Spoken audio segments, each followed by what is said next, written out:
Me mbroma dhe mirë se vini në War Report.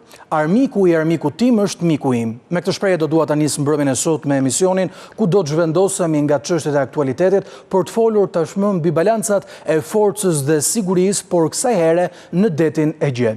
Si lufta në Ukrainë dhe Rusi, po ashtu edhe ajo në lindjen e mesme mes Izraelit dhe Hamasit kanë riformsuar politikën botërore dhe mbi të gjitha atë të sigurisë. Shohim një gardë vazhdueshme armatimesh edhe mes atyre që në të kaluarën ka qenë miq për t'u bërë krah njëri tjetrit në kohë vështira, por gjithashtu kemi parë edhe thellimin e atyre armiqësive të cilat në publik kanë qenë të qarta. Mbrëmjen e sotme do të flasim për marrëdhëniet mes Greqisë e Turqisë, kërcënimet e ndërsjellta dhe aleancat që kanë ndërtuar përgjatë viteve të fundit. Turqia ka qenë një ndër kritikuesit më të mëdhenj të fushatës ushtarake që Izraeli ka bërë në Gaza, të luftës 2 vjeçare që ka bërë në enklavën palestineze.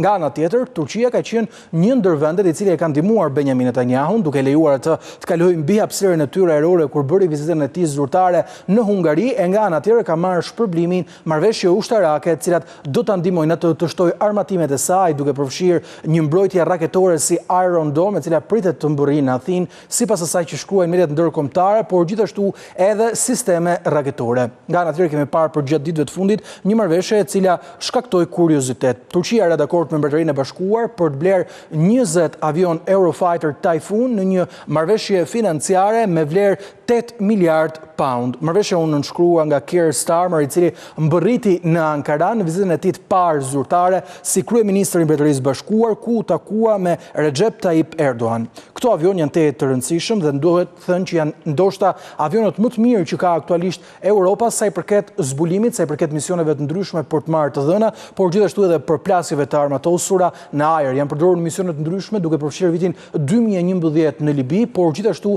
edhe në operacione të tjera. Kjo marrëveshje sigurisht duket se ka shkaktuar zemërimin e Athinës zyrtare. Turqia ka akuzuar vazhdimisht Greqinë se ka militarizuar ishujt në Egje për të qenë kundër Turqisë në aspektin ushtarak. Por kjo e fundit duket se ruan ende e përsinë ushtarake ndaj Greqisë, ndonse të dyja vendet, siç e thash edhe pak më parë, janë në një garë të vazhdueshme armatimi.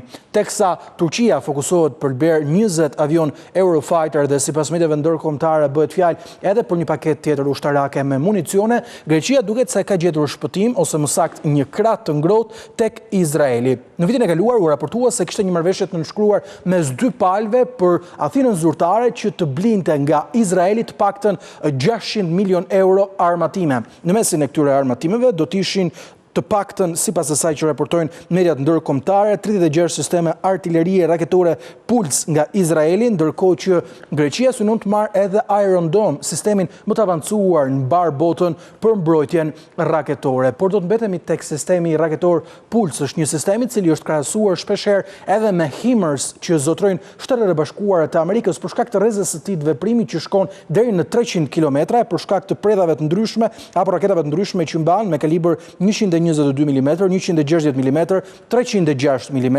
330 mm për të shkuar tek kapaciteti i fundit në 370 mm.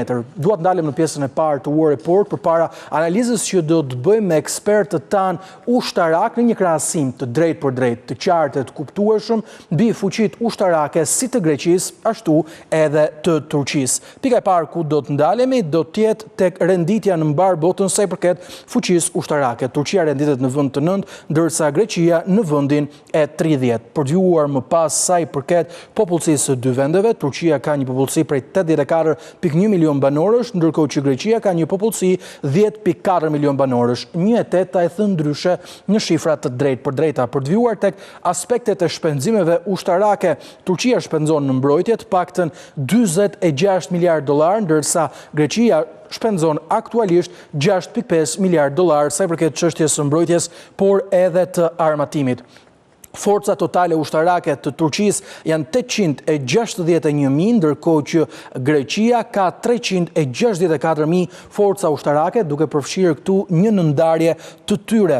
do të ndalemi tek trupat aktive ushtarake që në Turqi janë 481.000, ndërkohë që në Greqi janë 142.000.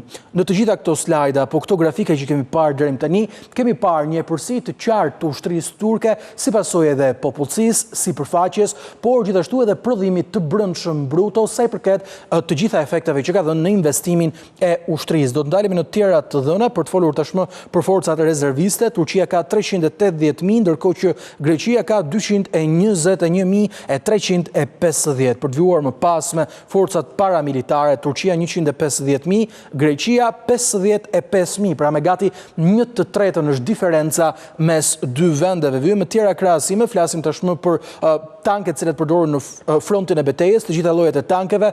Turqia zotron 2238 të tilla, ndërkohë që Greqia ka vetëm 1344. Për të vjuar më tej me pajisjet ose më saktë makineritë totale të armatosura, duke përfshirë tanke, por edhe makineri të tjera.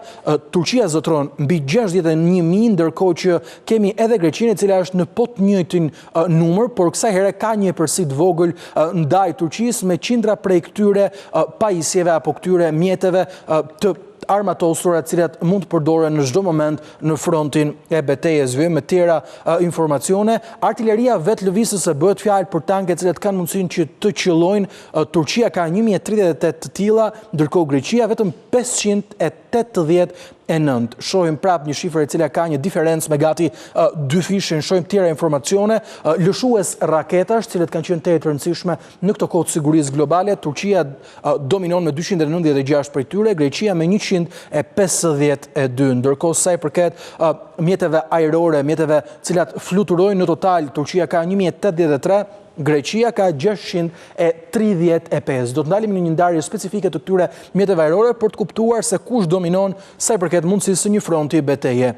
Avionët luftarak Turqia zotron 201, avionët luftarak sa i përket Greqisë janë 178. Një ndër qëllimet kryesore të Athinës zyrtare për gjatë viteve të fundit ka qenë që të bëjë Zoti i Qiellit në Egje, duke shtuar kështu edhe flotën e saj ajrore nëpërmjet bashkëpunimeve të ndryshme, por diçka të tillë nuk e ka lënë pas as Turqia. Ndalemi tek avionët për misione speciale, 28 Turqia, 8 Greqia, një diferencë me 20 copë prej tyre. Për të vjuar më pas me helikopterët 508 Turqia, 293 kemi në Greqi.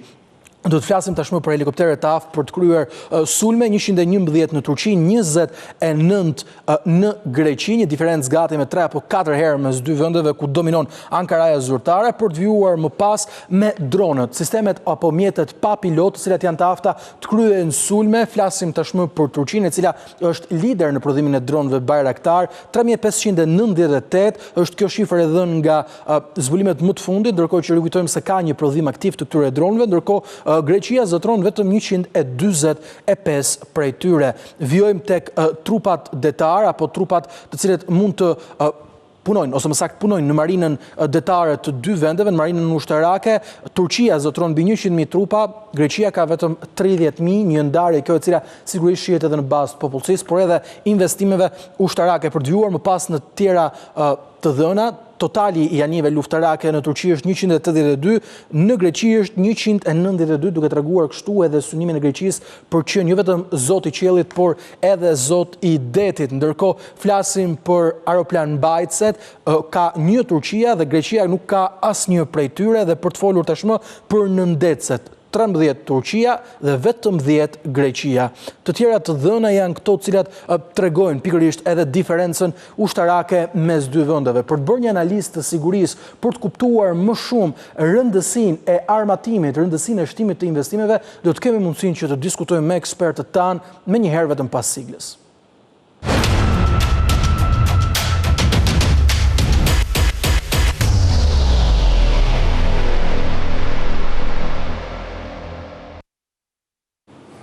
Me mua mbrëmjen e sotme do të jetë në program profesor Xhavit Shala, ekspert i çështjeve të sigurisë. Zoti Shala, mirëmbrëma, faleminderit që jeni në World Report.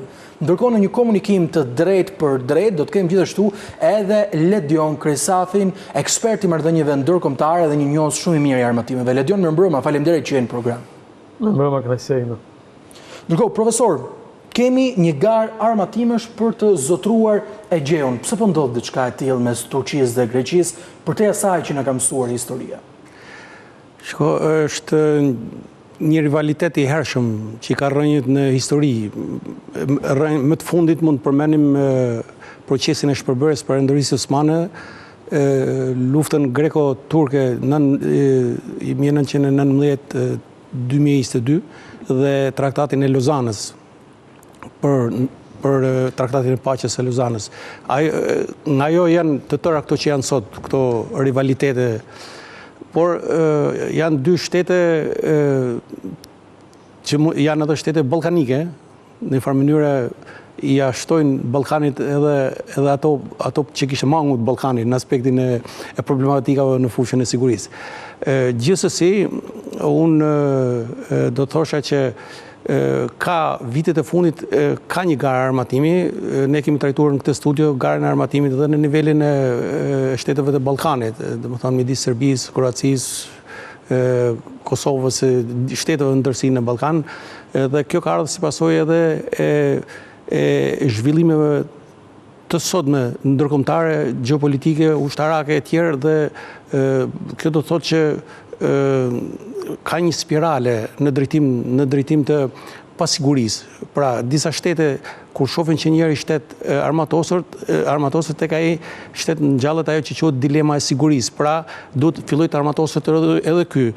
Pra, këto shtete, sidomos shtetet të fqinjtë, të cilët kanë problematika të pazgjellura nga historia, por që nuk mund të zgjidhen, mund të menaxhohen, por nuk mund të zgjidhen dot tash. Problemi midis Greqisë dhe Turqisë nuk mund të zgjidhet tani, vetëm thjesht mund të menaxhohet konflikti. Nga ana tjetër, Greqia ka patur në themel të gjithë politikës së saj të jashtme për shumë vite, nuk flas tashmë që është shtet antar I Bashkimit Evropian dhe I NATO-s, ka pas një strategji të saj që quhej megaloideia, pra ajo që quhej Greqia për Greqinë e madhe. Dhe synimi I saj ishte jo vetëm deri në territoret shqiptare që ne në raport me shqiptarët, domethënë, por edhe të merrte një pjesë të Anadollit. Pra, jo vetëm të merrte, jo vetëm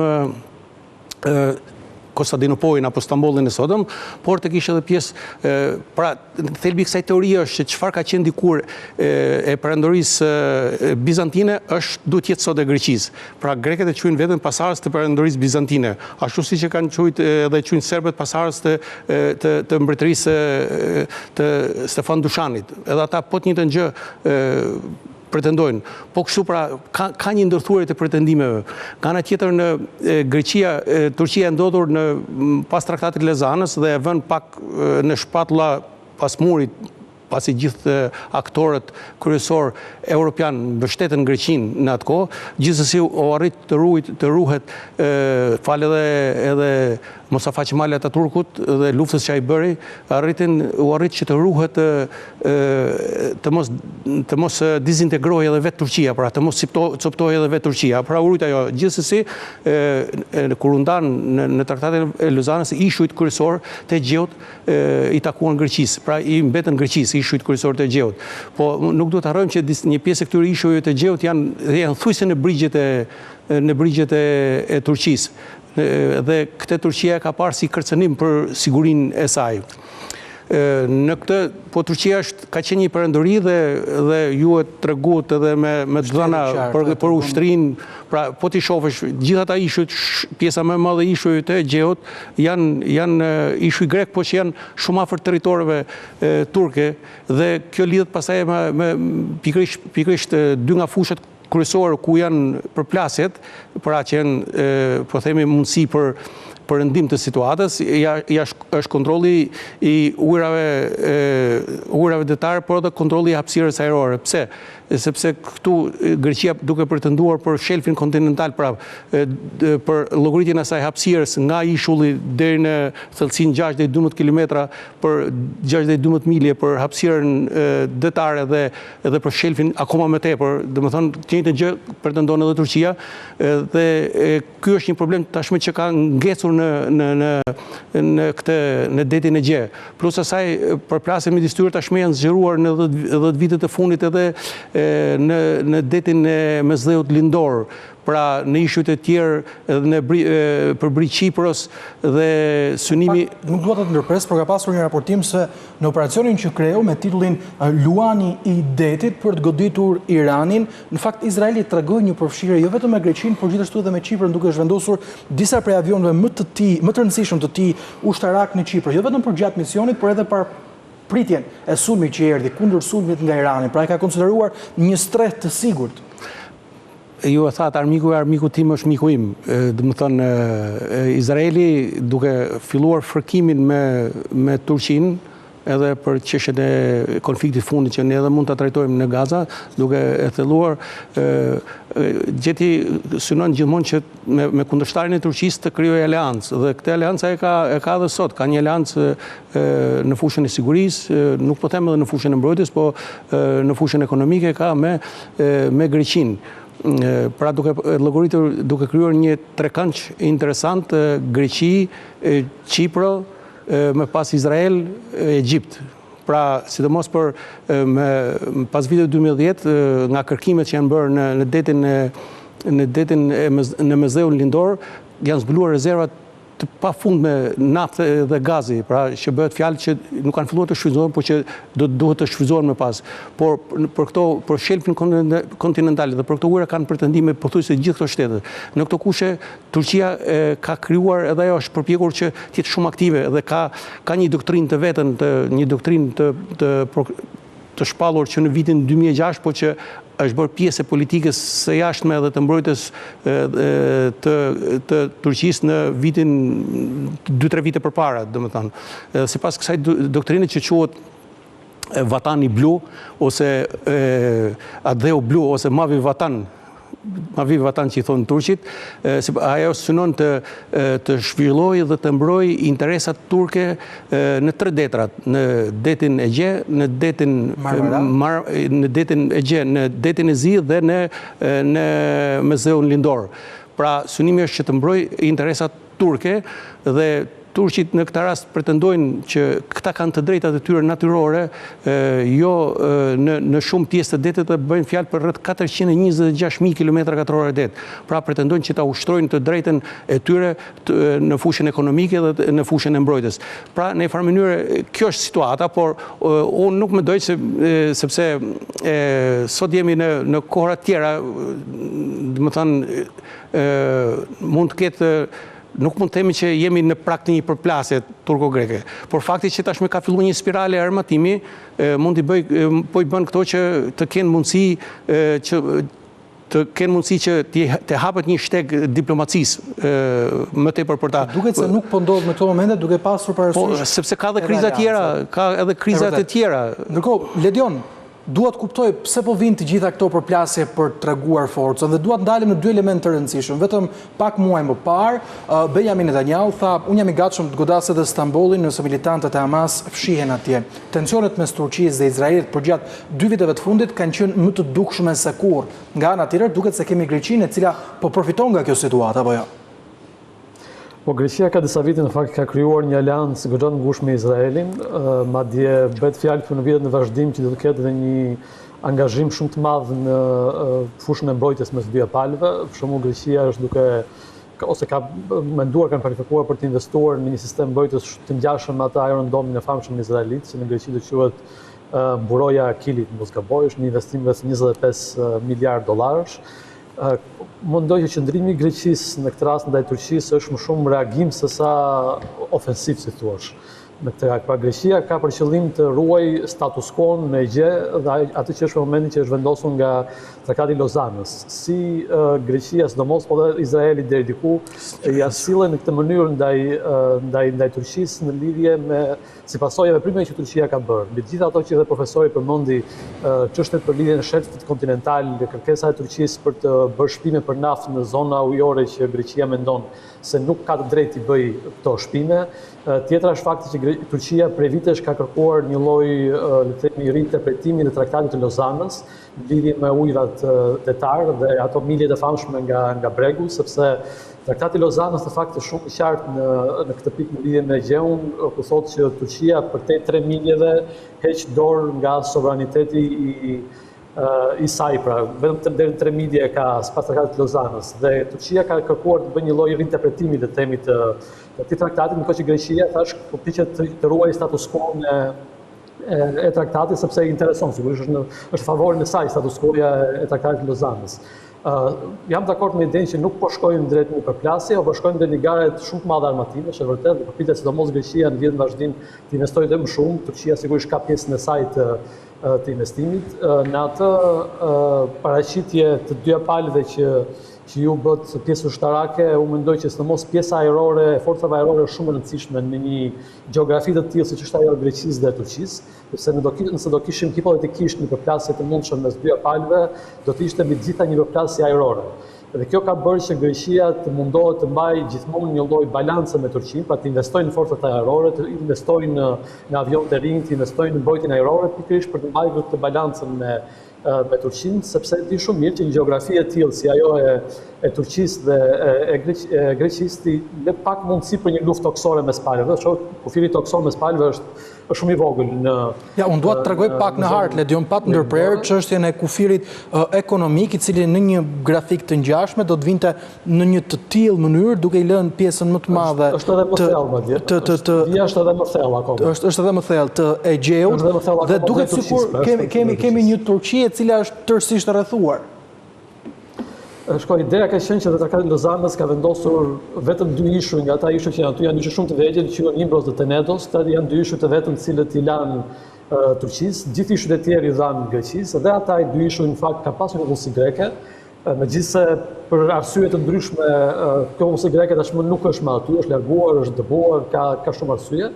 Por gjithë ishujt e tjerë në fakt ishin popullsi greke dhe logjika e traktatit ishte e tillë që ishujve popullsi greke nuk mund të jepeshin Turqisë. Pavarësisht se për shembull Castellorizo që është më poshtë Turqisë është as 1 kilometër larg nga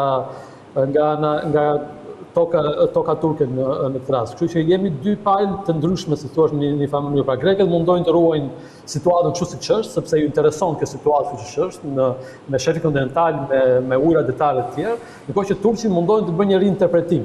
Dhe unë mendoj që në disa raste për shembull Turqia e ka tejkaluar mundësitë e saj të rinterpretimit. Pra ka kaluar vitin e kuqes, si thua. Për shembull para disa mos gaboj vitin e kaluar, nuk e mbaj mend fiks datën, ka qenë një marrëveshje që Turqia ka bërë me Libin pikërisht për ujëra detale. Që ishte një marrëveshje e cila sipas drejtë ndërkombëtare për shembull kalon çdo lloj vije të kuqes, sepse po ta hapësh hartën e shikon që Turqia dhe Libia nuk kanë kufi detar me njëra tjetrën, pra do të kalojnë ishuj grek, kalojnë Kretën e kështu me radhë. Pra janë veprimet e Turqisë që kanë çuar tek një përpjekje për armatim i Greqisë. Dhe unë do të shoh diçka në lidhje me krahasimin ushtarak që bëre. Dhe do të kthejmë edhe një herë pjesës forcave ajrore. Në raste të tilla kur lufta me shumë mundësi mund të jetë ajrore, cilësia ka më shumë mundësi se sasia. Dhe Greqia në pamjen e cilësisë është para Turqisë në forcat e saj ajrore për momentin. Kjo është një arsye pse Turqia bleu dhe do marrin deri në 2030-ën Eurofighterët, avionët Eurofighter evropian, sepse nuk ai do të merrte F-35 që për momentin mund të jetë avion luftarar më mirë botë, ja do i marrë Greqia. Pa deri në 2028 do marrë 20 copë dhe deri në 2032 do marrë 20 të tjera. Dhe kjo gjë e çonte Greqinë në një hap cilësor shumë të lartë. Pra e zhbënte balancën në krahun e Greqisë. Kjo bëri që Turqia të vraponte pikërisht për të blerë këtë avion, dhe aq më tepër që ka dhe një detaj shumë interesant që po bëhet një lloj përditësimi, update i avionëve F-16 që është baza e dyja forcave ajrore të dyja vendeve, si e Greqisë si e Turqisë, dhe Greqia është duke për më shpejt këtë përditësim dhe këtë hap cilësor në F-16, por që Turqia nuk është duke bërë. Pra në forcat ajrore ka një disbalancë të themi të lehtë që shkon në krahun e Greqisë cilësore. Pra disbalancë cilësore thash, sepse nuk ka shumë mundësi në raste të tilla pjesa e sasisë. Pra dhe Izraeli në luftën vetë me Iranin tregoi që F-35 ishin jashtëzakonisht efektiv. Pra kjo gjë ndryshonte balancën dhe në favor të Greqisë në këtë pikë. Dhe kjo është arsye thash pse Turqia po nxitonte për të blerë pikërisht avion të cilët janë sigurisht cilësor, por nuk janë cilësor si F-35, që do bëjë Greqia.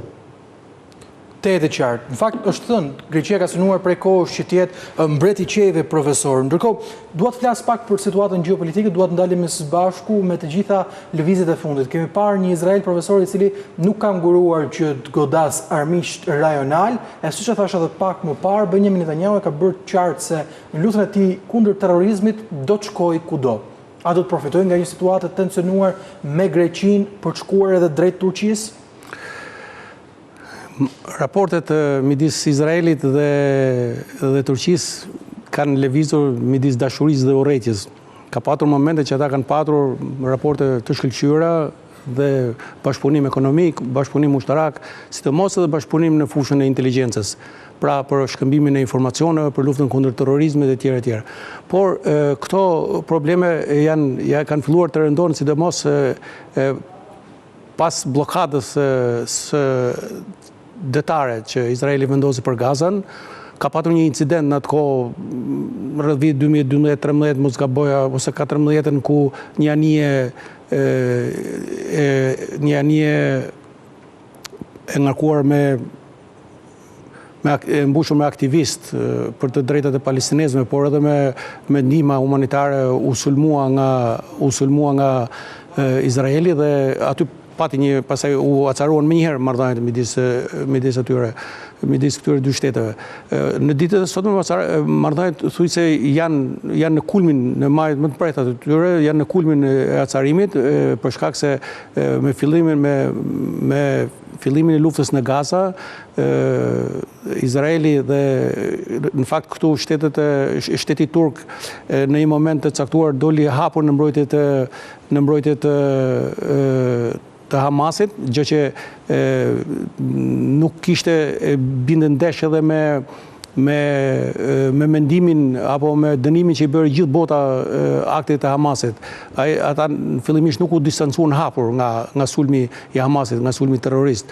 Dhe kjo bëri pastaj që të ketë një rëndim të situatës, ndërkohë që në Turqi kanë gjetur shtre një pjesë e konsiderueshme e udhëheqësve të byros politike të Hamasit dhe ndikimi i tyre i Turqisë tek Hamasi ka qenë mjaft i madh dhe pat një rol të jashtëzakonshëm të cilin diti ta shfrytëzoi mirë presidenti Trump, që e vendosi Turqinë si një nga aktorët kryesor që e dytëroi Hamasin të ulet në tavolinën e bisedimeve. Marrëveshjet pastaj raporte midis tyre, Turqia vazhdimisht i ka dënuar aktet e agresionit, vrasjet, pothuajse çdo ditë në konferenca shtypje etj etj, dhe ka kërkuar, ka iniciuar edhe lëvizje ndërkombëtare në këtë fushë, edhe lëvizje në bashkëpunim me vendet arabe, me vendet islamike. Pra në këto kushte ka qenë shumë aktive në përplasje me Izraelin, dhe Izraeli për këtë arsye janë acaruar marrëdhëniet dhe nga ana tjetër është edhe një konkurrencë e madhe për dominim rajonal. Domethënë Izraeli duke menduar pastaj që në një farë mënyrë i dobësoi shumë Hezbollahut, i dobësoi shumë Iranin dhe aktorët e tjerë të cilët i kishin bërë një farë rrethimi të butë Izraelit, tashmë Izraeli mendoi që është kthyer në një fuqi kryesore rajonale, sidomos edhe pas rënies së Bashar al-Assadit. Por Turqia është Turqia ka qenë perandori, nuk mund të anashkalohet kaq kollaj Turqia. Dhe megjithatë do të ishte një luftë me NATO. Turqia është vend antar i NATO-s, gjithsesi me këtë politikën e Mavi Vatanit në thelb ajo ka që Turqia do të mbështeset, do të luajë rolin e saj në NATO, por do të bëjë edhe një politikë të pavarur në fushën e sigurisë. Dhe po ta shohim ne, Turqia këtë lëvizje ka bërë edhe me Rusinë, pra në raportet me Rusinë, sepse në fund fare janë vend me të cilën janë vend kufitar në detin e Zi dhe kanë patur luftra njëri me tjetrin, kanë patur problematika njëri me tjetrin dhe kjo i ka bërë përsëri perëndimi arriti ta shfrytëzoj për mirë këtë në rastin e një marrëveshje për të lijuar drithrat ukrainase të rrjedhin anijet e tyre të lëvizin për vendet e botës së tretë. Pra ka qenë ndërhyrja, ka qenë garancia që dha presidenti Erdogan dhe ndërhyrja e tij. situata në raport me Izraelin në ditët e sotme përsëri midis Turqisë dhe Izraelit, pavarësisht se Turqia është një garante e marrëveshjes, mund t'i praktikojë vendet arabe. Po dhe Izraeli po bën çmos që Turqia të mos përfshihet më tepër në forcën e sigurisë. Ndërkohë që ka një deklarim të 2-3 ditëve më parë të presidentit Trump i cili po ngul këmbë. Pse? Edhe presidenti Trump e kupton që pa Turqinë, e cila ka patur ndikim pa Turqinë dhe Katarin, të cilat kanë patur ndikim në marrëveshjen e paqes, do të jetë problematik pasaj çështja e forcave të sigurisë, pra sepse Izraeli ka deklaruar se nuk do të tilla forca, nuk do të pranoj. Absolutisht, por që nuk besoj se janë të dy shtete që njëri është shtet antar i NATO-s, tjetri është Izraeli është aleati kryesor i Shtetit Bashkuar të Amerikës, kështu që unë nuk mendoj se mund të ketë, nuk mendoj se mund të shkojnë deri në përplasje midis tyre, pavarësisht rivalitetit për një fuqi rajonale që në farë mënyrë janë të dyja, edhe Turqia është fuqi rajonale, por edhe Izraeli tashmë është fuqi rajonale, jo vetëm që është fuqi bërthamore, por që në fund fare arriti që për një periudhë 2 vjeçare të godasi rivalin e saj kryesor që nuk e njihte si shtet që ishte Irani dhe proksit e Iranit për rreth kufive të vet. Pra, unë mendoj që kjo situatë do të menaxhohet mirë nga Shtetet Bashkuara dhe nga vendet e tjera aleate me Turqinë, por edhe me Izraelin, dhe thjesht do ngrihet temperatura, do ulet, por nuk do ketë shpërthim, mendoj. Te edhe qartë. Ndërkohë, ne do të shkojmë në një shkputje shumë të shkurtër për të rikthyer vetëm pas pak në War Report.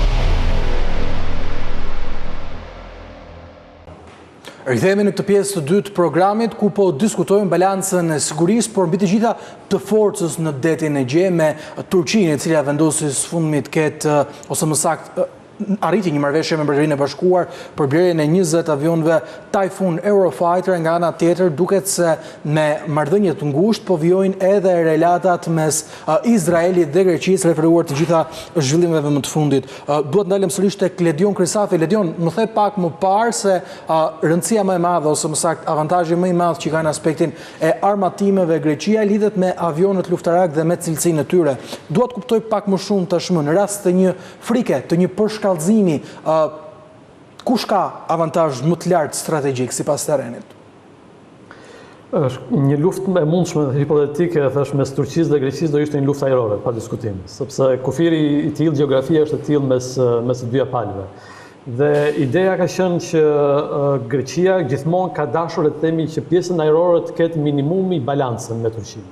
Pra dhe nëse nuk ka avantazhin për parësinë ndaj Turqisë, të ketë minimumin balancën me Turqinë për të arritur për ta kontrolluar Turqinë në pjesën ajrore të detit të Egjes, sepse një luftë e tillë thash do jetë me gjitha një luftë ajrore, nuk ka shumë rëndësi nëse sa tanke ke në rast të tilla dhe në një gjeografi të tillë. Ndryshon gjeografia nga ajo e Ukrainës dhe Rusisë në këtë rast. Unë mendoj edhe përsëri një herë që Greqia për momentin e ka një përparim të vogël cilësor në lidhje me Turqinë. Po të hysh në forcën ajrore, po të hysh në detaje avionëve që ka secila palë dhe avionëve që dëshiron të blejë secila palë, sepse dhe avionët turq Eurofighter do vinë në 2030-ën, F-35 greke do vinë në 2028-ën, pastaj ka një 20 të tjera që vinë në 2032-ën e kështu me radhë. Po të hysh në detaje të gjithë flotës ajrore që ka secila palë, Greqia ka një lloj avantazhi ndaj Turqisë. Dhe kjo është arsyeja pse Turqia po mundohet të blejë në disa drejtime, jo vetëm nga Britania e Madhe, por mundohet të blejë Eurofighter gjithashtu dhe nga Katari dhe nga Omani, të cilët duhet thënë që janë goxha të përdorur, pra nuk është në niveli më i fundit i mundshëm në këtë moment, por mundohet të investojë gjithashtu dhe në industrinë vendase, dhe ky është një avantazh shumë i madh që ka Turqia. Turqia ka industri ushtarake gjigante, absolutisht, Greqia nuk e ka. Pra ka mundësinë të prodhojë vetë një pjesë të madhe të armatimeve që duhen, por për të prodhuar themi avion në këtë nivel, Turqia ende nuk e ka kapacitet.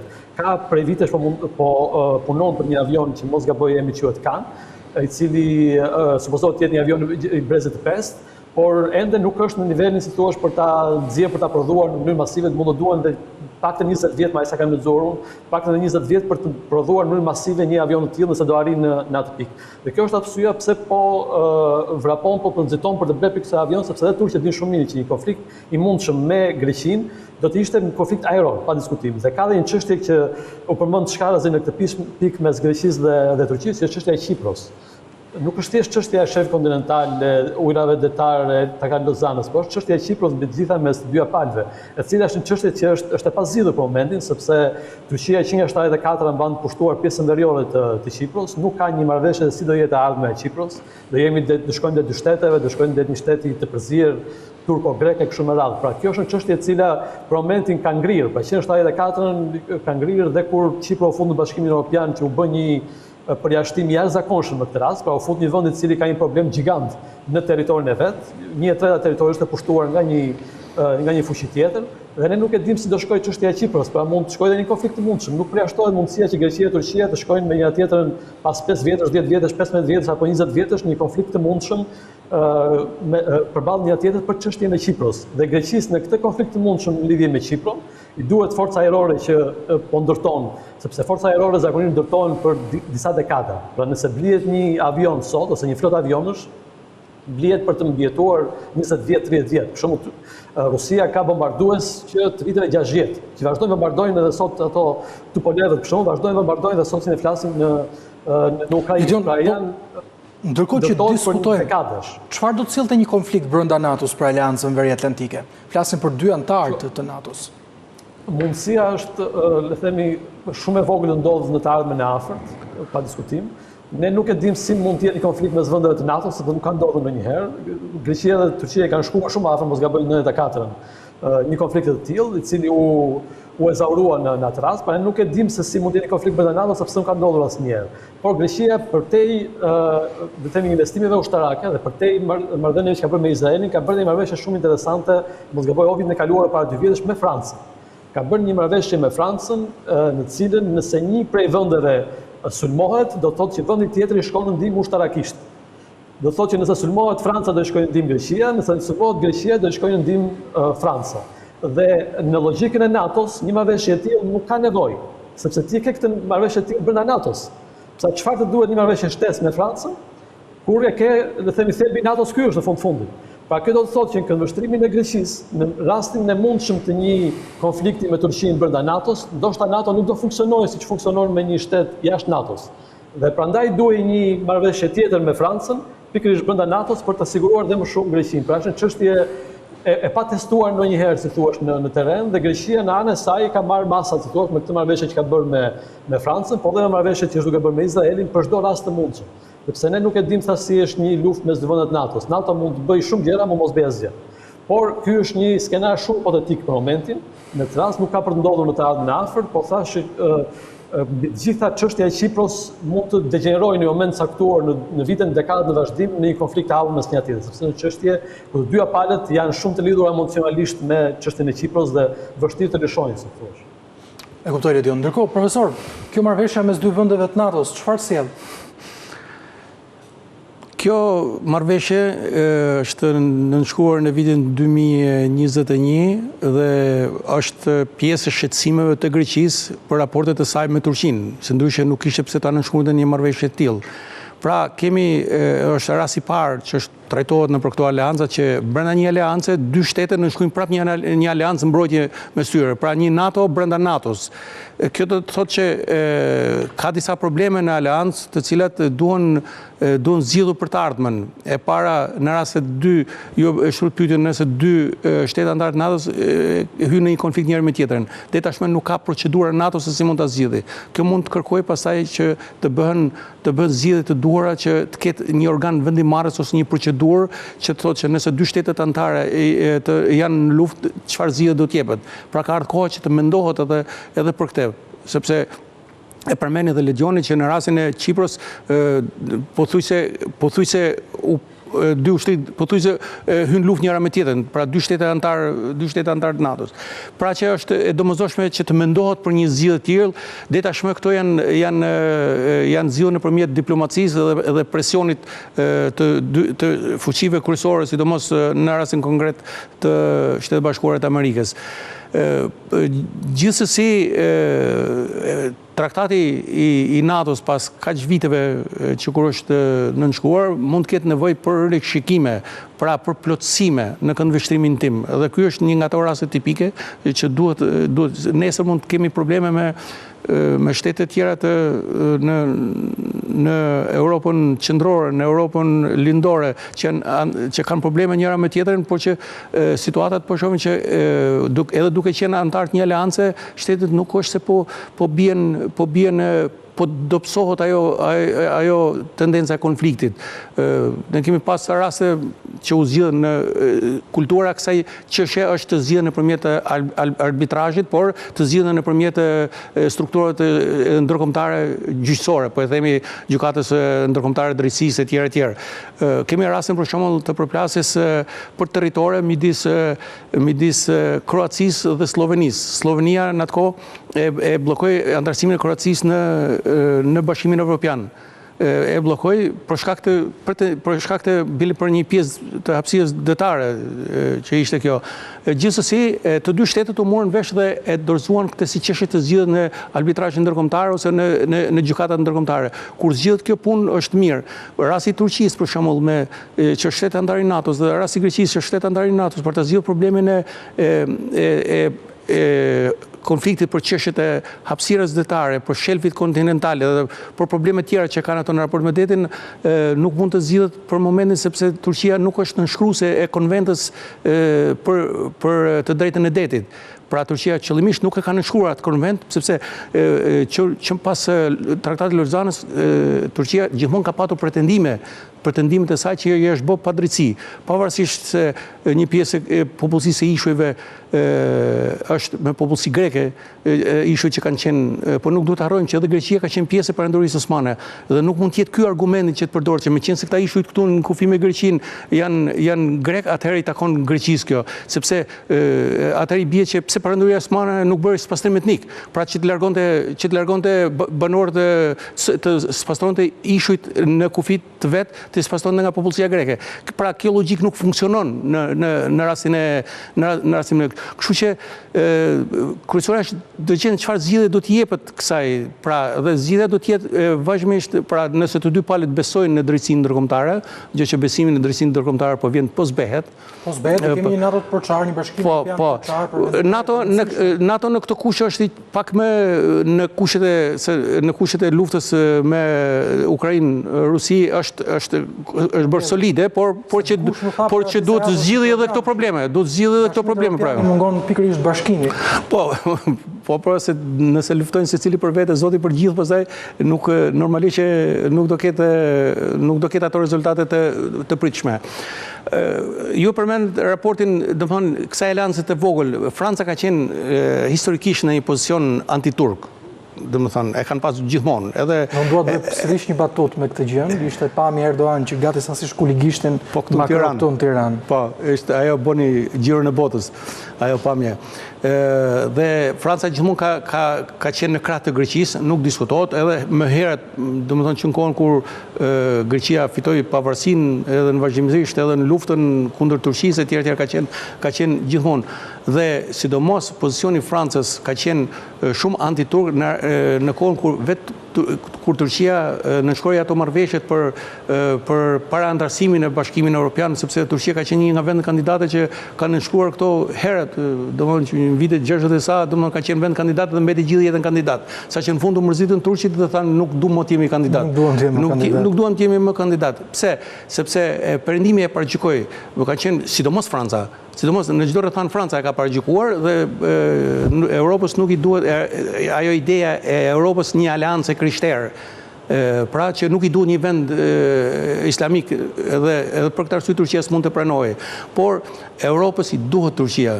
Europës i duhet Turqia sepse Turqia për 40 vjet i herë për atë kontribut që ka dhënë Turqia për rreth 40 vjet të periudhës luftës së ftohtë, ka qenë krahu më i fuqishëm i NATO-s, që ka mbrojtur krahu jugor i NATO-s, që ka mbrojtur përballë Bashkimit Sovjetik. Ka qenë Turqia dhe këtë e din gjithë Europa dhe ata kanë pranuar. Fakti që ndryshuan rrethanat pas luftës së ftohtë nuk do të thotë që ata t'i kthenin krahat Turqisë në raport. Europa me një Turqi, pra Bashkimi Evropian me një Turqi nuk them për momentin e antarësuar, por me një pozicion tjetër të studiuar. Pra tha dhe Merz, duam të jemi partner dhe partner të jetë të ngushtë. Po, të jetë të ngushtë, pra Europa tashme atë që e lëshoi gjatë periudhës pas luftës së ftohtë tash po e kupton që Turqia nuk mund të anashkalohet dhe Turqia është një aset që duhet ta shfrytëzojnë. E para përballë në konflikt të mundshëm me Rusinë, Turqia ka është një nga ushtrit pas Shtetit Bashkuar të Amerikës, ushtria më e madhe në NATO.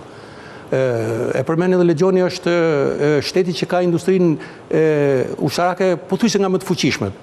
Dhe ata patën një debat goxha të madh me Shtetet Bashkuara të Amerikës në atë kohë për punën si duket ishte ndikimi i këtyre lobëve, domethënë edhe unë gjykoj që ka qenë ndikimi i lobit izraelit më shumë, sepse ka pasur një marrëveshje që edhe Turqia do të merrte avion F-35.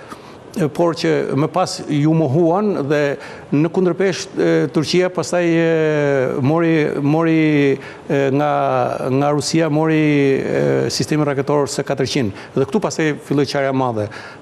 Presidenti Trump i ka ripremtuar për avion F-35, por gjë që derisa Turqia po krijon linja të tjera. Është një element i rëndësishëm me cilin dua që të marr një koment shumë të shkurtër nga Ledion Krysafi përpara se ta mbyll. Diskutuam anën e strategjike të një konflikti të mundshëm, diskutuam forcën, diskutuam pikën gjeografike dhe gjithashtu edhe historinë, por duhet diskutojmë edhe realitetin. Sot Turqia është një ndër vendet më të rëndësishme, duhet thënë, në diplomacinë ndërkombëtare, jo vetëm për atë çfarë ndodhi në Gaza, por edhe për luftën mes Rusisë e Ukrainës. Marrëveshja për nxjerrjen e grurit nga deti i Zi në vitin 2022 për të vjuar edhe me takimet më të fundit mes palëve.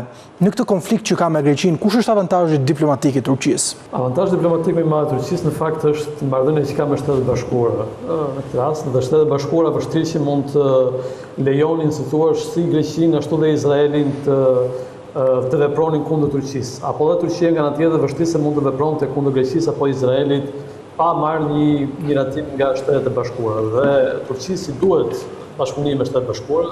Kemë parë dhe në takimin që kanë bërë me Donald Trump, që dhe me administratat të tjera, pra ka një rëndësi shumë të madhe Shtetet Bashkuara për Turqinë, pra është një marrëdhënie e dyanshme, si thua. Shtetet Bashkuara ka një bazë shumë të rëndësishme në Turqi, baza e Incirlikut, afër me Irakun, dhe Turqia është një lloj balancuesi i lidhjes mesme në këndvështrimin e politikës amerikane. Dhe në këndvështrimin e politikës amerikane nuk mund të lejojë që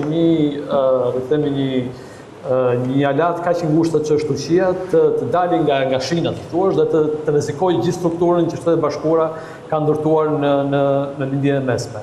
Greqia gjithashtu është jashtëzakonisht e rëndësishme strategjike për Shtetet Bashkuara. Ka një flotë të madhe amerikane në Kretë e kështu me radhë, kështu që mes dyja palëve është bashkuar në mes. Pra kjo është ajo që shërben si një lloj arbitri mes palëve, pra gjyqtari i cili mund të qetësojë çfarë lloj shqetësimi ose çfarë lloj konflikti që mund të ketë mes palëve. Duhet thënë që lobi grek, po siç është lobi izraelit sigurisht është shumë i fuqishëm në Shtetet Bashkuara se sa lobi turk, kanë lobuar dhe vazhdojnë të lobojnë që Turqisë mos i jepen një pjesë e madhe e armatimeve që janë dhënë Greqisë apo që janë dhënë Turqisë nga ana tjetër.